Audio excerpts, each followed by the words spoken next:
Hello दोस्तों, आज हम आपके सामने एक और नई वीडियो के साथ उपस्थित हुए हैं। पहले तो मैं आपके यूट्यूब चैनल स्मार्ट स्टडी पर आपका हार्दिक अभिनंदन करता हूं। पिछली वीडियो में हमने 8.1 प्रश्नावली को कंप्लीट कर लिया था। आज हम आपके सामने 8.2 प्रश्नावली को स्टार्ट करने जा रहे हैं, जिसका पहला क्वेश्चन है। देखिए पहला क्वेश्चन क्या कहता है।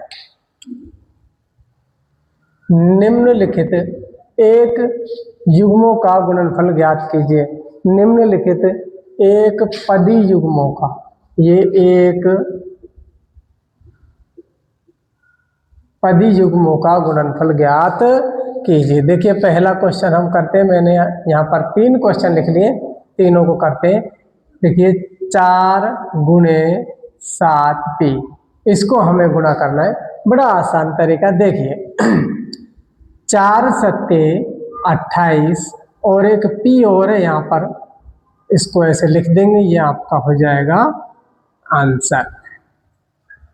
इसी प्रकार से अगला question -4p multiply by 7p, इसको मल्टीप्लाई करते हैं। देखिए 4 सत्ते 28, चिन्ह लगा देंगे माइनस का, p और q, ये आपका इसका आंसर हो गया।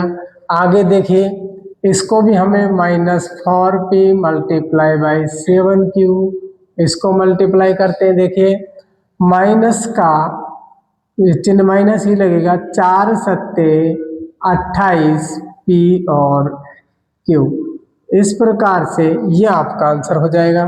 देखिए क्वेश्चन नंबर फोर्थ भी मैं और लिख देता हूँ, हमारे पास अभी बोर्ड पर जगह है।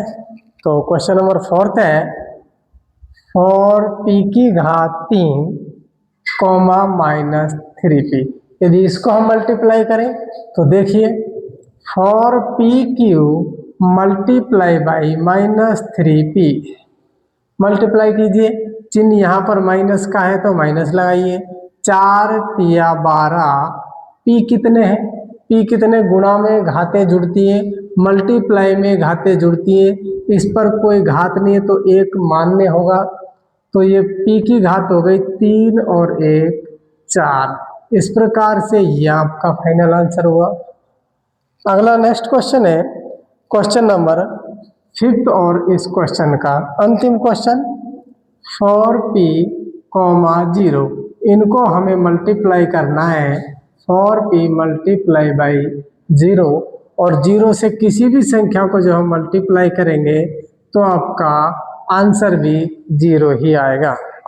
इस प्रकार से ये हमारे 5 क्वेश्चन थे, इसमें पांचों क्वेश्चन कंप्लीट हुए। अब हम चलते हैं नेक्स्ट क्वेश्चन की तरफ। Question number 2। चलिए मैं उसे लिख लेता हूँ, उसे साफ कर रहा हूँ। चलिए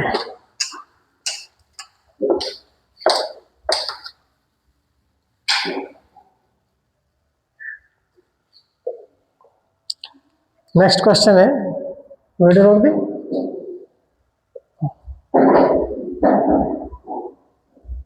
क्वेश्चन नंबर 2 है निम्नलिखित एक, देखिए बच्चों हमने दूसरा क्वेश्चन लिख लिया है। निम्नलिखित एक पदी युग्मों के रूप में लंबाई एवं चौड़ाई, ध्यान से देखिए पहला मान तो लंबाई होगा और दूसरा मान आपका चौड़ाई होगा। ये लंबाई और चौड़ाई वाले आयतों का हमसे कह रहा है क्षेत्रफल ज्ञात करो। तो इसमें जो पहला मान है ये लंबाई का है, दूसरा चौड़ाई का। तो मैं लिख देता हूँ, चूंकि आयत की लंबाई तो है हमारे पास p और चौड़ाई दे रखी है हमारे पास q, हमें निकालना है आयत का क्षेत्रफल। आयत का क्षेत्रफल सूत्र लगेगा हमारा लंबाई गुणे चौड़ाई, ये हमारा सूत्र है। देखिए हमारे पास ये सूत्र कैसे काम करेगा। लंबाई की जगह लंबाई लिख दीजिए, p चिन्ह गुणे का, और चौड़ाई क्या है हमारे पास q, तो इन्हें मल्टीप्लाई करोगे आपका आंसर हो गया pq। और यहाँ पर इन पे कोई डिजिट तो दे नहीं रखी है, इसमें वैसे आप इसे वर्ग इकाई लिख सकते हो, वर्ग इकाई। ये आपका आंसर, फाइनल आंसर हो जाएगा। सेकंड क्वेश्चन है हमारे पास इस प्रकार से, इसमें हमारे पास जो दी हुई है लंबाई 10 m और चौड़ाई दे रखी है 5 m। यहाँ पे यदि हम आयत का क्षेत्रफल निकालते हैं, आयत का क्षेत्रफल, इसका जो हमारा सूत्र होगा हमारे पास वो क्या होगा, लंबाई गुणे चौड़ाई। ये हमारे पास सूत्र है आयत का क्षेत्रफल का। लंबाई हमारे पास है 10 m, चौड़ाई हमारे पास है 5n। यदि हम इन्हें मल्टीप्लाई करें तो देखिए प्यारे बच्चों, 10 की टेबल 5 बार पढ़िए, 10 पंजे 50 mn। ये आपका फाइनल आंसर होगा। अगला जो क्वेश्चन है हमारे पास, इसमें भी पहला मान लंबाई का होगा। लंबाई अपने पास है 2x² और चौड़ाई हमारे पास दे रखी है 5y²। चलिए निकालते हैं आयत का क्षेत्रफल। सूत्र क्या है हमारे पास, लंबाई गुणे चौड़ाई। तो देखिए, बड़े ध्यान से देखिए, बड़े आसान क्वेश्चन है, कोई परेशानी नहीं। लंबाई की जगह लंबाई का मान रख दीजिए 2x² multiply by 5y²। Multiply कीजिए, 2 पंजे 10 x² y²। ये आपका फाइनल आंसर हो गया। कुछ और क्वेश्चन हमारे पास जगह है तो मैं और यहीं पर ही लिख देता हूँ। क्वेश्चन हमने 3 कर लिए, 1 2 3। अच्छा, ये क्वेश्चन थोड़ा सा इसमें ये भाई 20 है तो यहाँ पर इसे 20 का लीजिए और ये हो जाएगा 20 पंजे 100। बस थोड़ा सा लिखने में कंफ्यूजन हो गया था। चलिए क्वेश्चन नंबर चौथा और अभी आपके सामने आ रहा है, 4x, 3x²। चलिए यहाँ भी इसको कर लेते हैं। हमारे पास लंबाई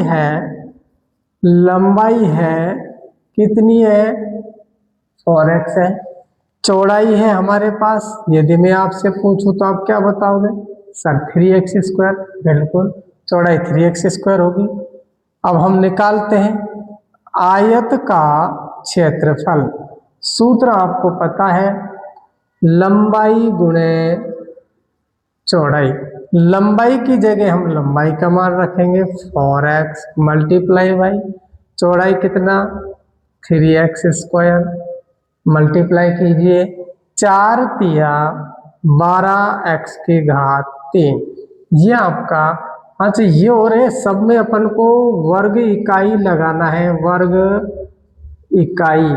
ये आपका आंसर होगा, सब में ही लिख लीजिए बच्चों।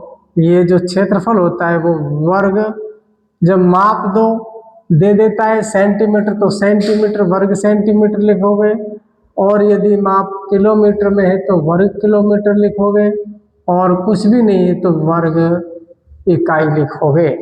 इस प्रकार से चलिए, इसका एक और अंतिम क्वेश्चन हमारे पास बच गया है और उसके लिए हमारे पास जगह भी है बोर्ड पर, तो हम उसे भी लिख ही देते हैं।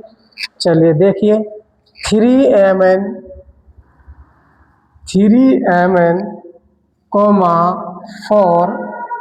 4np।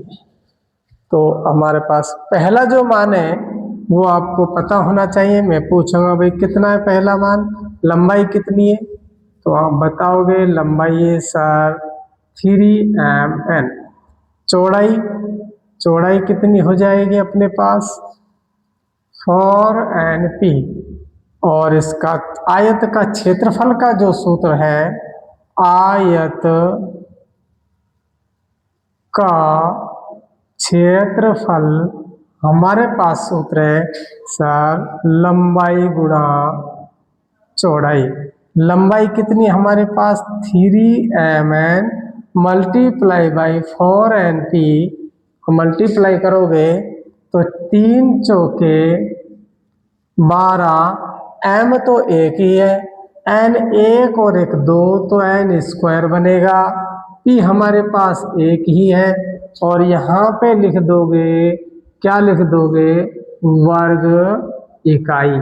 इस प्रकार से ये हमारा फाइनल आंसर होता है। और आगे के जो क्वेश्चन है वो हमारे पास 3 और बच गए, 2 हमने कर लिए हैं। बस आज की वीडियो को इतना ही रहने देते हैं। यदि आपको हमारी वीडियो अच्छी लगी तो वीडियो को लाइक एंड सब्सक्राइब करें और अधिक से अधिक शेयर करें और हाँ, बेल आइकन को दबाना ना भूलें। Thank you.